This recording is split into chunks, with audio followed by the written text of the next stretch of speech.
नमस्कार मेरे प्यारे साथियों। आज मैं आप लोगों के सामने श्रीमद् भागवत महापुराण के सप्तम स्कंध का 7वां अध्याय लेकर आई हूँ। और उस अध्याय का क्या नाम है तो प्रहलाद जी द्वारा माता के गर्भ में प्राप्त हुए नारद जी के उपदेश का वर्णन। तो प्रहलाद जी द्वारा माता के गर्भ में प्राप्त हुए नारद जी के उपदेश का वर्णन करते हैं। तो चलिए आज हम लोग इस अध्याय को बहुत अच्छे तरीके से देखने वाले हैं। आप लोग भी वीडियो के अंत तक बने रहिए ताकि आपको भी पता चल पाए कि किस प्रकार से प्रहलाद जी अपने माता के गर्भ में रहते हुए भगवान नारद जी का उपदेश को सुना था और ग्रहण किया था।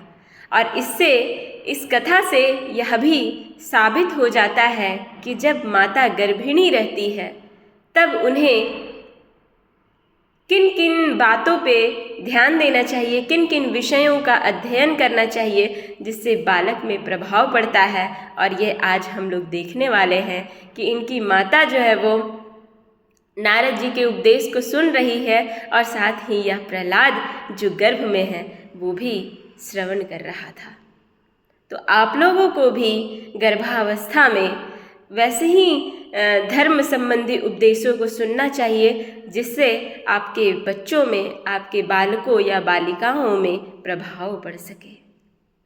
नारद जी कहते हैं, क्या कहते हैं? युधिष्ठिर, जब दैत्य बालकों ने इस प्रकार प्रश्न किया तब भगवान के परम प्रेमी भक्त प्रहलाद जी को मेरी बात का स्मरण हो आया। कुछ मुस्कुराते हुए उन्होंने उनसे कहा, क्या कहा प्रहलाद जी ने? जब हमारे पिताजी तपस्या करने के लिए मंदराचल पर चले गए तब इंद्र आदि देवताओं ने दानवों से युद्ध करने का बहुत बड़ा उद्योग किया।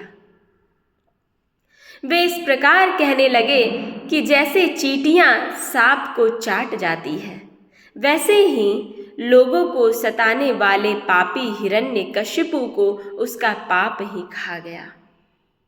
जब दैत्य सेनापतियों को देवताओं की भारी तैयारी का पता चला तब उनका साहस जाता रहा, उनका साहस कमजोर पड़ने लग गया। वे उनका सामना नहीं कर सके। मार खाकर स्त्री, पुत्र, मित्र, गुरुजन, महल, पशु और साज सामान की कुछ भी चिंता न करके वे अपने प्राण बचाने के लिए बड़ी जल्दी में सब के सब इधर उधर भाग गए। अपनी जीत चाहने वाले देवताओं ने राजमहल में लूट खसोट मचा दी। यहाँ तक कि इंद्र ने राजरानी मेरी माता कयादु को भी बंदी बना लिया। प्रहलाद की माता का नाम क्या था? कयादु, और पिता का नाम हिरण्यकशिपु। तो कयादु को भी इंद्र ने बंदी बना लिया था। मेरी माँ भय से घबराकर कुररी पक्षी की भांति रो रही थी और इंद्र उसे बलात् लिए जा रहे थे। दैववश देवर्षि नारद उधर आ निकले और उन्होंने मार्ग में मेरी माँ को देख लिया। उन्होंने कहा, देवराज, यह निरपराध है, इसे ले जाना उचित नहीं है। महाभाग, इस सती साध्वी पर नारी का तिरस्कार मत करो, इसे छोड़ दो, तुरंत छोड़ दो। इंद्र ने कहा, क्या कहा? इसके पेट में देवद्रोही हिरण्यकशिपु का अत्यंत प्रभावशाली वीर्य है। किसने कहा? इंद्र ने। प्रसव पर्यंत यह मेरे पास रहे, बालक हो जाने पर उसे मारकर मैं इसे छोड़ दूंगा। नारद जी अब कहते हैं, नारद जी कहते हैं, इसके गर्भ में भगवान का साक्षात परम प्रेमी भक्त और सेवक अत्यंत बली और निष्पाप महात्मा है। तुम में उसको मारने की शक्ति नहीं है इंद्र। देवर्षि नारद की यह बात सुनकर उसका सम्मान करते हुए इंद्र ने मेरी माता को छोड़ दिया और फिर इसके गर्भ में भगवत भक्त है इस भाव से उन्होंने मेरी माता की प्रदक्षिणा की तथा अपने लोक में चले गए। इसके बाद देवर्षि नारद जी मेरी माता को अपने आश्रम पर लिवा गए और उसे समझा बुझा कर कहा कि बेटी, जब तक तुम्हारा पति तपस्या करके लौटे तब तक तुम यहीं पे रहो। जो आज्ञा कहकर वह निर्भयता से देवर्षि नारद के आश्रम पर ही रहने लगी और तब तक रही जब तक मेरे पिता घोर तपस्या से लौट कर नहीं आए। मेरी गर्भवती माता मुझ गर्भस्थ शिशु की मंगल कामना से और इच्छित समय पर संतान उत्पन्न करने की कामना से बड़े प्रेम तथा भक्ति के साथ नारद जी की सेवा शुश्रूषा करती रही। देवर्षि नारद जी बड़े दयालु और सर्वसमर्थ हैं। उन्होंने मेरी माँ को भागवत धर्म का रहस्य और विशुद्ध ज्ञान दोनों का उपदेश दिया। उपदेश करते समय उनकी दृष्टि मुझ पर भी थी। बहुत समय बीत जाने के कारण और स्त्री होने के कारण भी मेरी माता को तो अब उस ज्ञान की स्मृति नहीं रही, परंतु देवर्षि की विशेष कृपा होने के कारण मुझे उसकी विस्मृति नहीं हुई। मैं भूल नहीं पाया। यदि तुम लोग मेरी इस बात पर श्रद्धा करो तो तुम्हें भी वह ज्ञान हो सकता है, क्योंकि श्रद्धा से स्त्री और बालकों की बुद्धि भी मेरे ही समान हो जाती है, मेरे ही समान शुद्ध हो जाती है। जैसे ईश्वर मूर्ति काल की प्रेरणा से वृक्षों के फल लगते, ठहरते, बढ़ते, पकते, क्षीण होते हैं और नष्ट हो जाते हैं, वैसे ही जन्म, अस्तित्व की अनुभूति, वृद्धि, परिणाम, क्षय और विनाश, ये 6 भाव विकार शरीर में ही देखे जाते हैं। और यही 6 विकार जो हम लोग तर्क भाषा में भी पढ़ते हैं। आत्मा से इनका कोई संबंध नहीं है। आत्मा तो नित्य, अविनाशी, शुद्ध, एक क्षेत्रज्ञ, आश्रय, निर्विकार, स्वयं प्रकाश, सबका कारण, व्यापक, असंग तथा आवरण रहित है। ये 12 आत्मा के उत्कृष्ट लक्षण हैं। इनके द्वारा आत्म तत्व को जानने वाले पुरुष को चाहिए कि शरीर आदि में अज्ञान के कारण जो मैं और मेरे का झूठा भाव हो रहा है उसे छोड़ दे। जिस प्रकार सुवर्ण की खानों में पत्थर में मिले हुए सुवर्ण को उसे निकालने की विधि जानने वाला स्वर्णकार उन विधियों से उसे प्राप्त कर लेता है, वैसे ही अध्यात्म तत्व को जानने वाला पुरुष आत्म प्राप्ति के उपायों द्वारा अपने शरीर रूप क्षेत्र में ही ब्रह्म पद का साक्षात्कार कर लेता है। आचार्यों ने मूल प्रकृति, महत तत्व, अहंकार और पंच तन्मात्राएं इन 8 तत्वों को प्रकृति बतलाया है।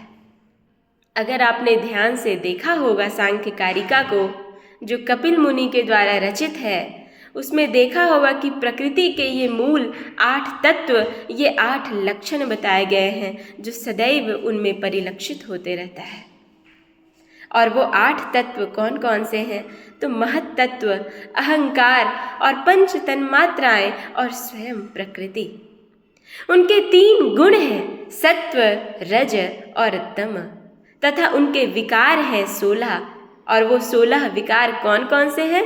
10 इंद्रिय, और उन 10 इंद्रियों में 5 ज्ञान इंद्रिय और 5 कर्म इंद्रिय, 1 मन और 5 महाभूत। इन सब में एक पुरुष तत्व अनुगत है। इन सबका समुदाय ही देह है। यह 2 प्रकार का है, स्थावर और जंगम। इसी में अंतःकरण, इंद्रिय आदि अनात्म वस्तुओं का यह आत्मा नहीं है, इस प्रकार बात करते हुए आत्मा को ढूंढना चाहिए। आत्मा सब में अनुगत है, परंतु है वह सबसे पृथक। इस प्रकार शुद्ध बुद्धि से धीरे धीरे संसार की उत्पत्ति, स्थिति और उसके प्रलय पर विचार करना चाहिए। उतावली नहीं करनी चाहिए। जागृत, स्वप्न और सुषुप्ति ये तीनों बुद्धि की वृत्तियां हैं। इन वृत्तियों का जिसके द्वारा अनुभव होता है वही सबसे अतीत, सबका साक्षी परमात्मा है। जैसे गंध से उसके आश्रय वायु का ज्ञान होता है, वैसे ही बुद्धि कि इन कर्मजन्य एवं बदलने वाली तीनों अवस्थाओं के द्वारा इनमें साक्षी रूप से अनुगत आत्मा को जाने। गुणों और कर्मों के कारण होने वाला जन्म मृत्यु का यह चक्र आत्मा को शरीर और प्रकृति से पृथक न करने के कारण ही है। यह अज्ञान मूलक एवं मिथ्या है। फिर भी स्वप्न के समान जीव को इसकी प्रतीति हो रही है। जीव को इसकी प्रतीति होती है, इसका आभास होता है, परंतु स्पष्ट नहीं, सिर्फ आभास होता है। और स्पष्ट उसी को होता है जो सत्व ज्ञान की प्राप्ति कर लिए हो। इसलिए तुम लोगों को सबसे पहले इन गुणों के अनुसार होने वाले कर्मों का बीज ही नष्ट कर देना चाहिए। इससे बुद्धि वृत्तियों का प्रवाह निवृत्त हो जाता है। इसी को दूसरे शब्दों में योग या परमात्मा से मिलन कहते हैं। यो तो इन त्रिगुणात्मक कर्मों की जड़ उखाड़ फेंकने के लिए अथवा बुद्धि वृत्तियों का प्रवाह बंद कर देने के लिए सहस्रों साधन हैं, परंतु जिस उपाय से और जैसे सर्वशक्तिमान भगवान में स्वाभाविक निष्काम प्रेम हो जाए वही उपाय सर्वश्रेष्ठ है। यह बात स्वयं भगवान ने कही है। गुरु की प्रेम पूर्वक सेवा, अपने को जो कुछ मिले वह सब प्रेम से भगवान को समर्पित कर देना, भगवत प्रेमी महात्माओं का सत्संग, भगवान की आराधना, उनकी कथा वार्ता में श्रद्धा, उनके गुण और लीलाओं का कीर्तन, उनके चरण कमलों का ध्यान और उनके मंदिर मूर्ति आदि का दर्शन पूजन आदि साधनों से भगवान में स्वाभाविक प्रेम हो जाता है। सर्वशक्तिमान भगवान श्री हरि समस्त प्राणियों में विराजमान है। ऐसी भावना से यथाशक्ति सभी प्राणियों की इच्छा पूर्ण करे और हृदय से उनका सम्मान करे। काम क्रोध, लोभ, मोह, मद और मत्सर इन 6 शत्रुओं पर विजय प्राप्त करके जो लोग इस प्रकार भगवान की साधना भक्ति का अनुष्ठान करते हैं, उन्हें उस भक्ति के द्वारा भगवान श्री कृष्ण के चरणों में अनन्य प्रेम की प्राप्ति हो जाती है। जब भगवान के लीला शरीरों से किए हुए अद्भुत पराक्रम, उनके अनुपम गुण और चरित्रों को श्रवण करके अत्यंत आनंद के उद्रेक से मनुष्य का रोम रोम खिल उठता है, आंसुओं के मारे कंठ गदगद हो जाता है और वह संकोच छोड़कर जोर जोर से गाने, चिल्लाने और नाचने लगता है।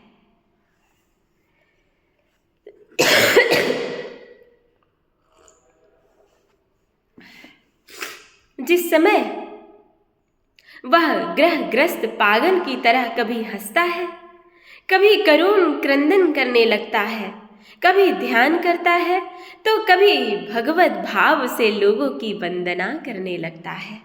जब वह भगवान में ही तन्मय हो जाता है, बार बार लंबी सांसें खींचता है और संकोच छोड़ देता है। हरे जगतपते नारायण कहकर पुकारने लगता है, तब भक्ति योग के महान प्रभाव से उसके सारे बंधन कट जाते हैं और भगवत भाव की ही भावना करते करते उसका हृदय भी तदाकार भगवन्मय हो जाता है। उस समय उसके जन्म मृत्यु के बीजों का खजाना ही जल जाता है। और वह पुरुष श्री भगवान को प्राप्त कर लेता है।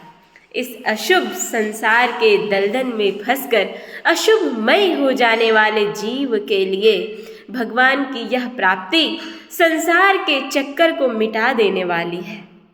इसी वस्तु को कोई विद्वान ब्रह्म और कोई निर्वाण सुख के रूप में पहचानते हैं। इसलिए मित्रों, तुम लोग अपने अपने हृदय में हृदयेश्वर भगवान का भजन करो। ऐसा प्रहलाद जो है वो अपने मित्रों को बता रहे हैं। असुर कुमारों, अपने हृदय में ही आकाश के समान नित्य विराजमान भगवान का भजन करने में कौन सा विशेष परिश्रम है? किसी प्रकार का कोई परिश्रम नहीं है। वे समान रूप से समस्त प्राणियों के अत्यंत प्रेमी मित्र हैं। और तो क्या, अपने आत्मा ही है। उनको छोड़कर भोग सामग्री इकट्ठी करने के लिए भटकना, राम राम राम, कितनी मूर्खता है। अरे भाई, धन, स्त्री, पशु, पुत्र, पुत्री, महल, पृथ्वी, हाथी, खजाना और भांति भांति की विभूतियां, और तो क्या संसार का समस्त धन तथा भोग सामग्रियां इस क्षणभंगुर मनुष्य को क्या सुख दे सकती है? वे स्वयं ही क्षणभंगुर है। जैसे इस लोक की संपत्ति प्रत्यक्ष ही नाशवान है, वैसे ही यज्ञों से प्राप्त होने वाले स्वर्ग आदि भी नाशवान और आपेक्षिक, एक दूसरे से छोटे बड़े नीचे ऊंचे हैं। इसलिए वे भी निर्दोष नहीं है। निर्दोष है केवल परमात्मा। न किसी ने उनमें दोष देखा है और न सुना है। अतः परमात्मा की प्राप्ति के लिए अनन्य भक्ति से उन्हीं परमेश्वर का भजन करना चाहिए। इसके सिवा अपने को बड़ा विद्वान मानने वाला पुरुष इस लोक में जिस उद्देश्य से बार बार बहुत से कर्म करता है, उस उद्देश्य की प्राप्ति तो दूर रही, उल्टा उसे उसके विपरीत ही फल मिलता है और निस्संदेह मिलता है। कर्म में प्रवृत्त होने के दो ही उद्देश्य होते हैं, सुख पाना और दुख से छूटना। कर्म में जो भी मनुष्य प्रवृत्त होता है, चाहे हम हो, चाहे आप हो, चाहे माता पिता, चाहे गुरुजन, कोई भी हो, वो कर्म में प्रवृत्त ही इसलिए होता है कि उन्हें सुख मिल पाए और दुख दूर हो जाए। परंतु जो पहले कामना न होने के कारण सुख में निमग्न रहता था, उसे ही अब कामना के कारण यह सदा सर्वदा दुख ही भोगना पड़ता है। मनुष्य इस लोक में सकाम कर्मों के द्वारा जिस शरीर के लिए भोग प्राप्त करना चाहते हैं, वह शरीर ही पराया, सियार कुत्तों का भोजन और नाशवान है। कभी वह मिल जाता है तो कभी बिछुड़ जाता है। जब शरीर की यह दशा है, तब इससे अलग रहने वाले पुत्र, स्त्री, महल, धन, संपत्ति, राज्य, खजाने, हाथी, घोड़े, मंत्री, नौकर, चाकर, गुरुजन और दूसरे अपने कहलवाने वालों की तो बात ही क्या है। ये तुच्छ विषय शरीर के साथ ही नष्ट हो जाते हैं। ये जान तो पड़ते हैं पुरुषार्थ के समान, परंतु है वास्तव में अनर्थ रूप ही। आत्मा स्वयं ही अनंत आनंद का महान समुद्र है। उसके लिए इन वस्तुओं की क्या आवश्यकता है? भाइयों, तनिक विचार तो करो। जो जीव गर्भाधान से लेकर मृत्यु पर्यंत सभी अवस्थाओं में अपने कर्मों के अधीन होकर क्लेश ही क्लेश भोगता है, उसका इस संसार में स्वार्थ ही क्या है? यह जीव सूक्ष्म शरीर को ही अपना आत्मा मानकर उसके द्वारा अनेकों प्रकार के कर्म करता है और कर्मों के कारण ही फिर शरीर ग्रहण करता है। इस प्रकार कर्म से शरीर और शरीर से कर्म की परंपरा चल पड़ती है और ऐसा होता है अविवेक के कारण। इसलिए निष्काम भाव से निष्क्रिय आत्मस्वरूप भगवान श्री हरि का भजन करना चाहिए। यही कहीं न कहीं गीता में कहा गया है। अर्थ, धर्म और काम सब उन्हीं के आश्रित हैं, बिना उनकी इच्छा के नहीं मिल सकते। भगवान श्री हरि समस्त प्राणियों के ईश्वर, आत्मा और परम प्रियतम हैं। वे अपने ही बनाए हुए पंचभूत और सूक्ष्म भूत आदि के द्वारा निर्मित शरीरों में जीव के नाम से कहे जाते हैं। देवता, दैत्य, मनुष्य, पक्ष, यक्ष अथवा गंधर्व कोई भी क्यों ना हो, जो भगवान के चरण कमलों का सेवन करता है वह हमारे ही समान कल्याण का भाजन होता है। दैत्य बालकों, भगवान को प्रसन्न करने के लिए ब्राह्मण, देवता या ऋषि होना, सदाचार और विविध ज्ञानों से संपन्न तथा दान, तप, यज्ञ, शारीरिक और मानसिक शौच और बड़े बड़े व्रतों का अनुष्ठान पर्याप्त नहीं है। भगवान केवल निष्काम प्रेम भक्ति से ही प्रसन्न होते हैं और सब तो विडंबना मात्र है। इसलिए दानव बंधुओं, समस्त प्राणियों को अपने समान ही समझकर सर्वत्र विराजमान सर्वात्मा सर्वशक्तिमान भगवान की भक्ति करो। भगवान की भक्ति के प्रभाव से दैत्य, यक्ष, राक्षस, स्त्रियां, शूद्र, गोपालक, अहीर, पक्षी, मृग और बहुत से पापी जीव भी भगवत भाव को प्राप्त हो गए हैं। इस संसार में या मनुष्य शरीर में जीव का सबसे बड़ा स्वार्थ अर्थात एकमात्र परमार्थ इतना ही है कि वह भगवान श्री कृष्ण की अनन्य भक्ति प्राप्त करे। उस भक्ति का स्वरूप है सदा सर्वत्र सब वस्तुओं में भगवान का दर्शन। इस प्रकार से यह अध्याय भी समाप्त हो गया। मेरे प्यारे मित्रों, देखिए किस प्रकार से एक प्रहलाद अपने गर्भ में उस उपदेशों को सुनते हुए अपने जीवन में उतारा है और उसके जीवन में ये पूरे उपदेश परिलक्षित हो रहे हैं और वही उपदेश उन दैत्य बालकों को दे रहे हैं और कर रहे हैं। और उन दैत्य बालकों में हम लोग भी अपने आप को दैत्य ही समझिए, क्योंकि हम लोगों के कर्म भी वैसे ही तुच्छ होते हैं।